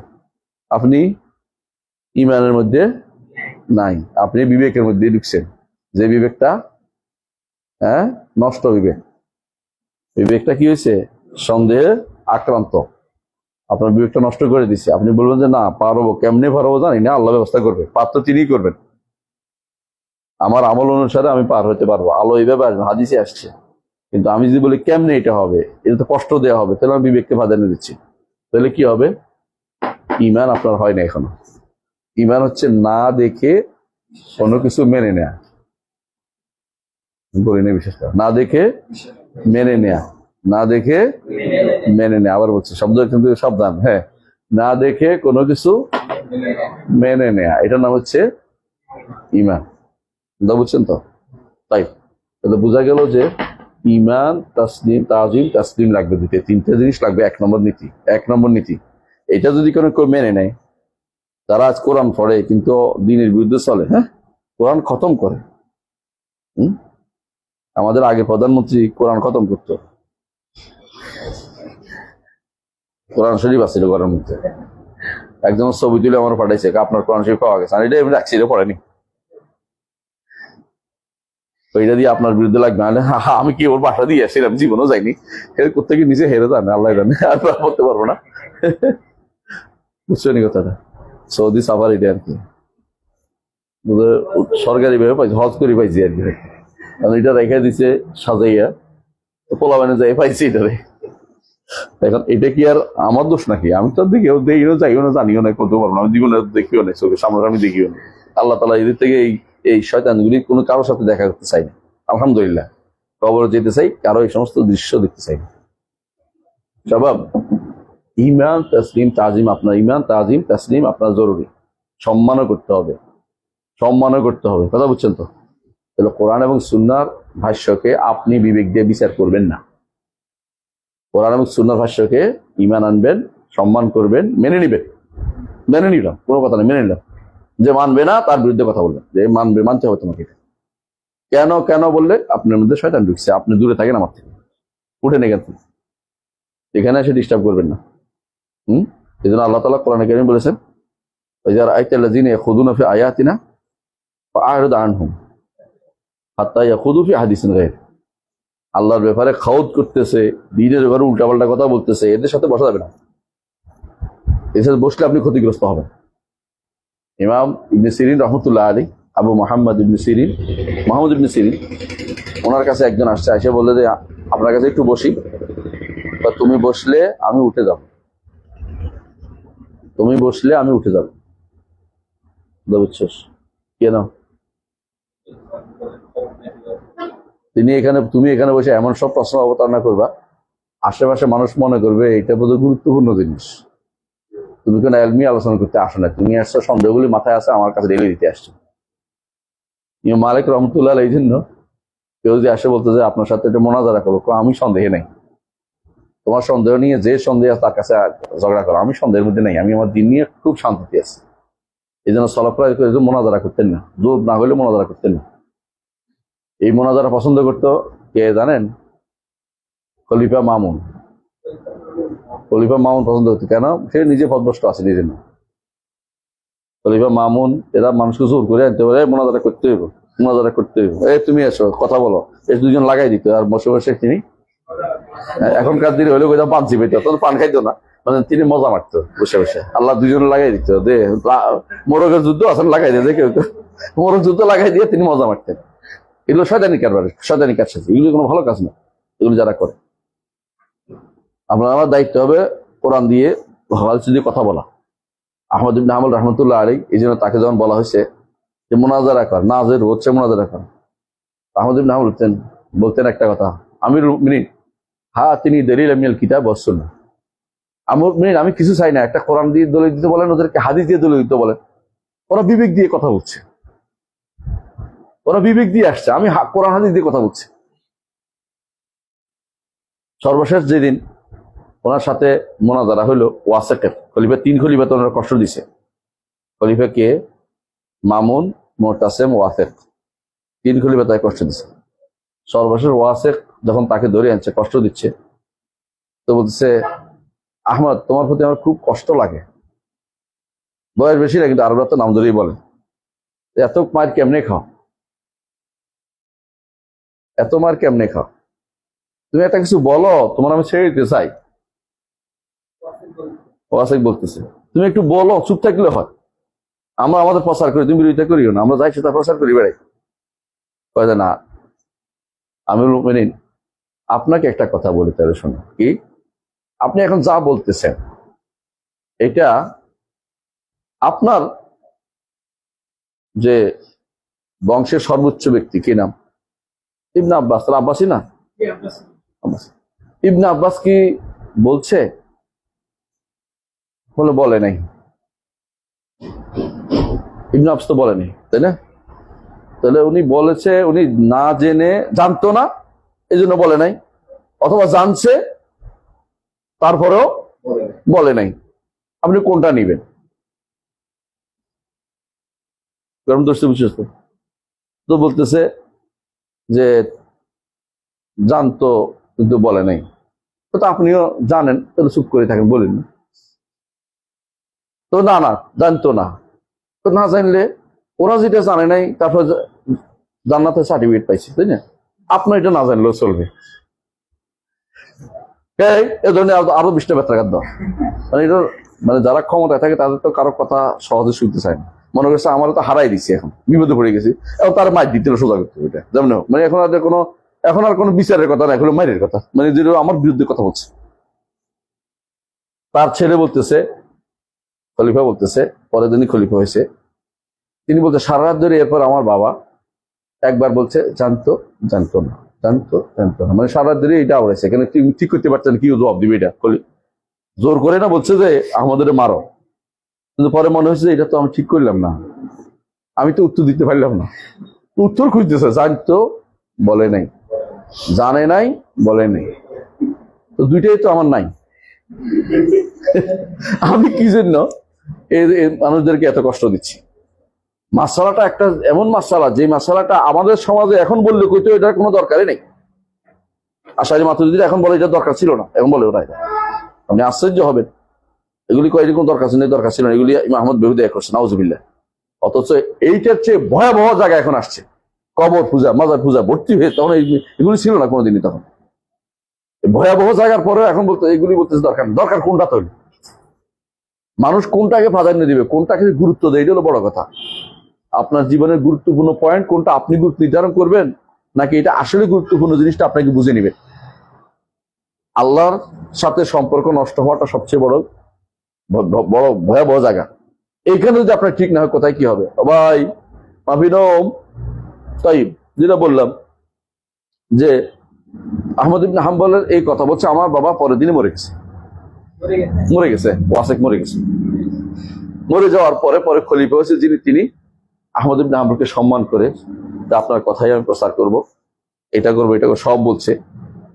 কিন্তু আপনি একটু আমার মা শপথ করছে আমার বাসায় আসেন, তোমার মা শপথের কাফারা দিতে পারবে, কোনো সমস্যা নেই, বসে আসে, কাফারা দেওয়ার ক্ষমতা রাখে, আপনি একটু আমাদের দরবার না, দরবার যাবেন। বুঝে আসছে কথাটা? না গিয়েও তিনি ইমাম, মুকুটবিহীন সম্রাট, মুকুট লাগে নাই। জগতের মানুষ যারাই বিশুদ্ধ আকীদার মানহাজে ধারক বাহক হতে চাইবে, আহমদ ইবনে হাম্বলের দিক নিয়ে সম্পৃক্ত করবে। এমনকি আশারি মাতুরিদি হতে সবাই নিজেকে, আমরা আহমদের কথা শুনি, আহমদের কথা শুনি, সবাই সম্পৃক্ত হতে চায় যে আমরা আহমদের কথা শুনি। কারণ কেউ মুতাজিলা হইতে চায় না, কারণ জানে যে মুতাজিলা কষ্ট দিচ্ছে আহমদ ইবনে হাম্বলকে, বেদাতি, সবাই বুঝে গেছে। নিজেরা না মেনেও বলে যে মানে না, তারপর হলো আমরা আমাদের কথা শুনি, আহমদ ইবনে হাম্বলের কথা শুনি। বোঝাই গেল, যেটা বুঝাই চাচ্ছি এটা হচ্ছে মূলত ইমানদার এই জায়গাটুকুতে কোনো ছাড় দিতেই পারে না, বরং কোরআন এবং সুন্নাহ যা বলছে এটা মানি, এটাই আমল করি।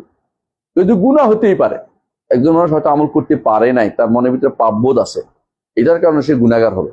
যখন বেপরোয়া হয়ে যায়, হ্যাঁ, আল্লাহ দিন থেকে বিমুখ হয়ে যায়, অর্থাৎ দিনকে নিয়ে ঠাট্টা করবে, দিনের মধ্যে সন্দেহ করবে, দিন নিয়ে সন্দেহ থাকবে, অথবা দিনকে নিয়ে উপেক্ষা করবে, দিনকে শুনবে না, জানবে না, তখন সে কাফের হয়ে যায়। কাফের হয়ে যায়, তখন কাফের হয়ে যায়। এটা ইনশাল্লাহ আপনাদের পড়াবো, দেখছেন আপনারা। তাহলে বোঝা গেল 1 নম্বর নীতি কি? ঈমান, তাসলিম, তাজিম। আমরা কি এটা বুঝছি ভালো করে? এটা ভালো করে বুঝছি? দেখুন, এটা যদি ভালো করে না বুঝেন তাহলে সামনে আগাইতে পারবো না। এটা মেইন 1 নম্বর নীতি, যে আমরা কোরআন সুন্নাহর ক্ষেত্রে ঈমান, তাসলিম, তাজিম করে যাব। ঈমান, তাসলিম, তাজিম করে যাব। ঠিক আছে? ঠিক আছে। 2 নম্বর নীতি আমাদের, 2 নম্বর নীতি। 2 নম্বর নীতি হচ্ছে যে কোরআন এবং সুন্নাহ ভাষ্যগুলোকে যথেষ্ট আমাদের জন্য, আকীদার জন্য, তাওহীদ ও আকীদা সাব্যস্তের জন্য কোরআন এবং সুন্নাহ যথেষ্ট। বুঝাচ্ছে কথাটা? লিখে দিচ্ছি যে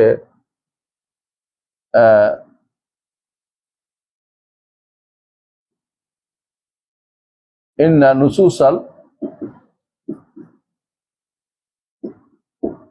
ওয়াহইয়াইন কাফিয়াতুন লিল ইস্তিদলাল আলা ইন্না নুসুসাল ওয়াহইয়াইনি কাফিয়া আলাল ইস্তিদলাল লিল ইস্তিদলাল আলা আত-তাওহীদ ওয়াল আকীদা ফালা নাহতাজ ইলা ইলমিল কালামি আউল ফালসাফা।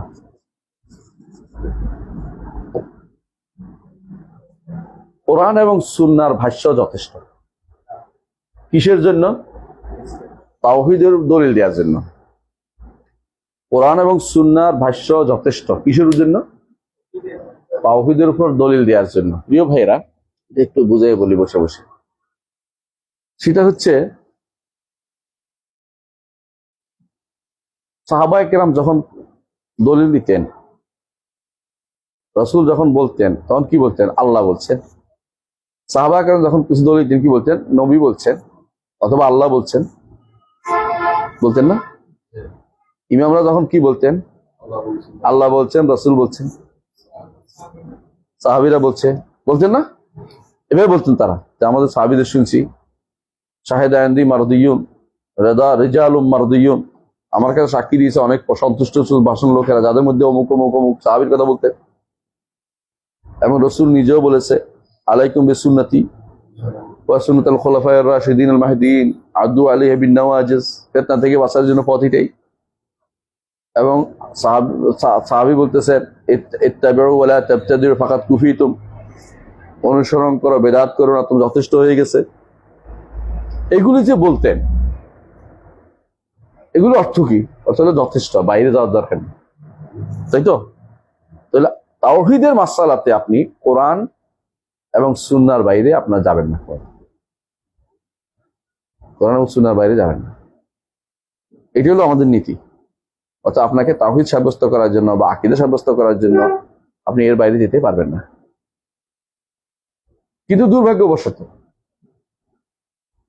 প্রত্যেকটি ফেরকা একটাই কথা, যে কোরআন এবং সুন্নাহ এই অধ্যায়ে আসবে না। তাওহীদের অধ্যায়ে কোরআন সুন্নাহ দিয়ে দলিল দেওয়া যাবে। এই জন্য আপনি দেখেন, আকীদার নাসাফিয়া বইটা আছে না? করছেন কে কে? করছেন না? করেন না কেউ? বুঝে না? আলহামদুলিল্লাহ, না বোঝাটা অনেক ভালো হয়েছে।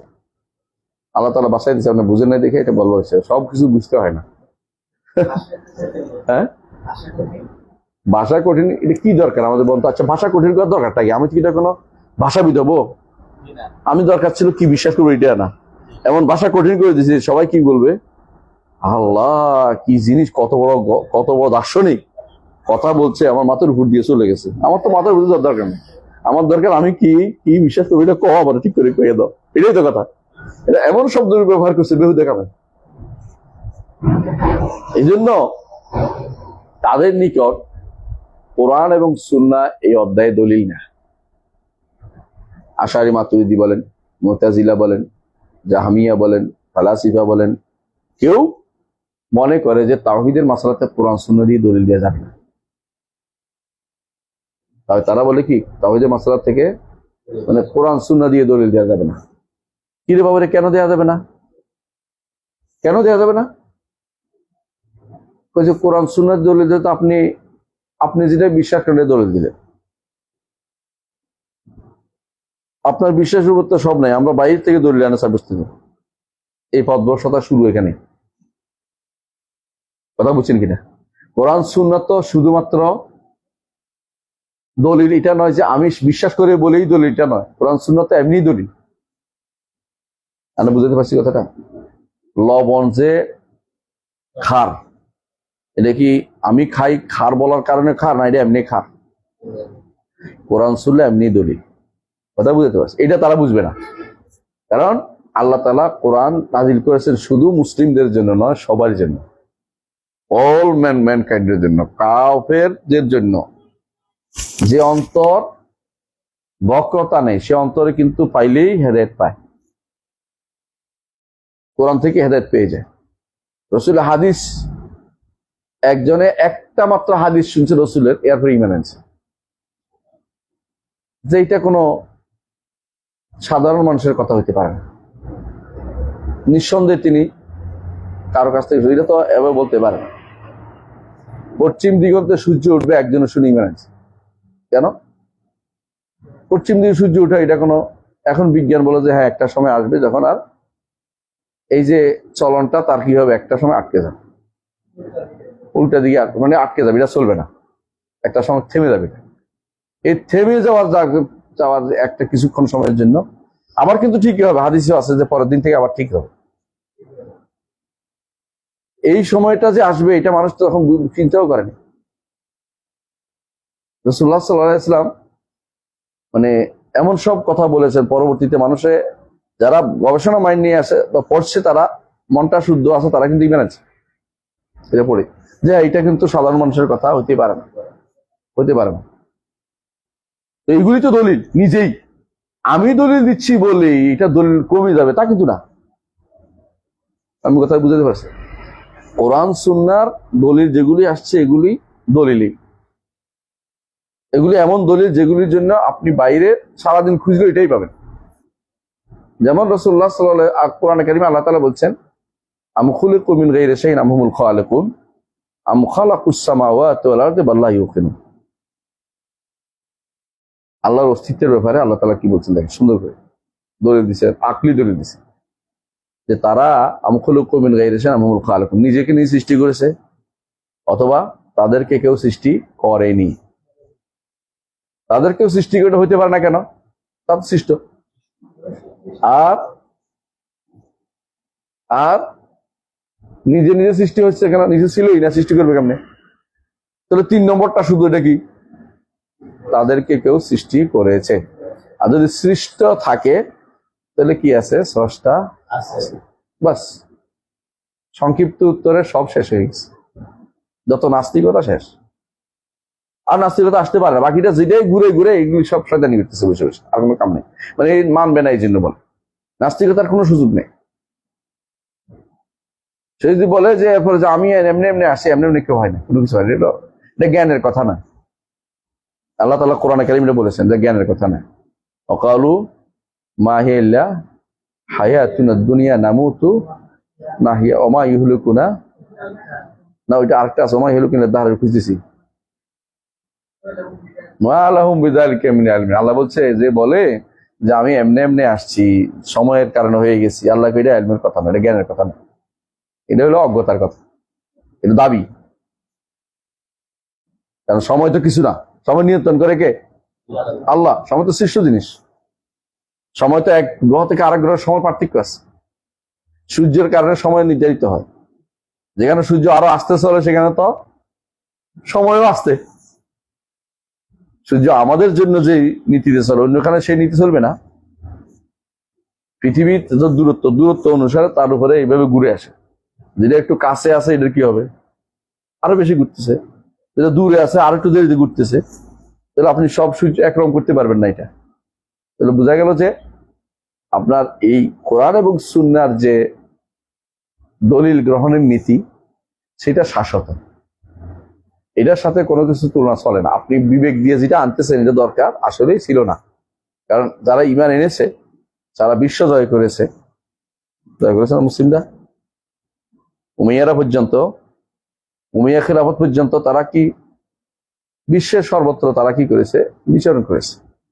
ভারতবর্ষ পর্যন্ত ইসলামকে পৌঁছে দিয়েছে, চায়না পর্যন্ত পৌঁছে দিয়েছে উমাইয়ারা। তারা কেউ কালাম শাস্ত্র পড়ে নাই, তারা কেউ দর্শন পড়ে নাই। দর্শন পড়া শুরু হয়েছে মামুনের সময়, খলিফা মামুনের সময়। এই তো জানা আছে, খলিফা মামুনের সুনাম করে সবাই, জ্ঞান বিজ্ঞানের উৎকর্ষ সাধনে খলিফা মামুন বাইতুল এক প্রতিষ্ঠা করছে, ধ্বংস করছে। এটা দিয়ে এটা এলমি কোনো কথা না। এটা শুরু করছে বর্তমান যেগুলি আছে না, অনেকগুলো গবেষণা ইনস্টিটিউট অমুক তমুক কি বানায়। যদি কোনো ছাগল একটা কেমন ভালো থাকে বানাই, এটা সমস্যা নেই। আমার গরু ভালো থাকে বানাই, সমস্যা নেই। কারণ পানি কুলের দরকার আছে, বিজ্ঞানের দরকার আছে। কিন্তু দর্শন নামে যেটা আকাশ নিয়ে আপনি গবেষণা করবেন, আল্লাহ নিয়ে গবেষণা করবেন, এটা আপনি কোনোদিন কি বুঝতে পারবেন। কোনোদিন গবেষণা করে কেউ কোনদিন আল্লাহর অস্তিত্ব লাভ করলে আল্লাহ নবী রসুল পাঠাইতেন না। বিবেকে যথেষ্ট হয়ে যেত। বিবেক কখনো যথেষ্ট না, এই ফিল্ডে বিবেক যথেষ্ট না। এই জন্য কোরআন এবং সুন্নাহ, তাওহীদের ব্যাপারে কোরআন সুন্নাহ হচ্ছে যথেষ্ট। এখানে অন্য কোনো দলিল আসার সুযোগ নাই, অন্য কোনো দলিল দরকারই নেই, আনতেও পারবেন না, না যায় পুরা। আপনি এটা সাব্যস্ত করতে গিয়েই তারা কি আনছে বলেন, হ্যাঁ, দর্শন শাস্ত্র নিয়ে আসছে। গ্রিক দর্শন, অমুক প্লেটো কি বলছে, আফলাতুন কি বলছে, হ্যাঁ, সক্রেটিস কি বলছে, তারপরে এরিস্টটল কি বলছে, অমুক কি বলছে, অমুক কি বলছে। এগুলি বলতে, এগুলি কেন পড়তে হবে আমাকে? এগুলো বস্তা ফস্তা জিনিস হচ্ছে আলাতুল আফকার, এমন জেহেনের আলোচনা যেটা কোনোদিন জীবনে কাজে লাগে না। এখন এগুলো মুখস্থ করতেছে বাচ্চাদের, মানুষের মাথা নষ্ট করার জন্য। এর সুযোগে কতক্ষণ কোরআন শরীফ মুখস্থ করলে তার ভালো হইতো, দুনিয়া একসাথে কাজে লাগতো। এগুলি মুখস্থ করার কারণে তাদের প্রতি একটা কি আসছে, ভালোবাসা এসে গেছে, তাদের প্রতি একটা টান অনুভব হচ্ছে। এর ফলে মনে করবো আমি তো এটা জানি, এটা প্রচার করি নিজের জ্ঞান জাহির করার জন্য। এটা জায়গায় জায়গায় বলবে, মানুষে বলবে যে বিশাল কিছু, আমরা বুঝি নাই কিন্তু বিশাল কিছু। বললাম না, যেই গবেষণাপত্রের কথা কেউ বুঝে নেয়, বলে যে এটা আমার মাথায় আসে না, বিশাল গবেষক। আমাদের ওই গবেষক দরকার নেই, যেটা বুঝে আসে। আমাদের দরকার যেটা বুঝে আসে, তাদাব্বুর, হ্যাঁ, লিয়াদাব্বারু আয়াতিহি, আয়াত নিয়ে গবেষণা করা দরকার। সুতরাং ওই গবেষক দরকার না, যে গবেষক মাথায় এমন জিনিস নিয়ে আসবে যেটা আমার মাথায় ঢুকে না। তাহলে এই 2 নম্বর নীতি, ঠিক আছে। 3 নম্বর নীতি পড়াবো আজকে আর না, তো আজকে থাক। ইনশাআল্লাহ আগামী ক্লাসে, আগামী সপ্তাহে। সুবহানাকাল্লাহি ওয়া বিহামদিকা, আশহাদু আল্লা ইলাহা ইল্লা আনতা, আস্তাগফিরুকা ওয়া আতুবু ইলাইক। আসসালামু আলাইকুম ওয়া রাহমাতুল্লাহি ওয়া বারাকাতুহু।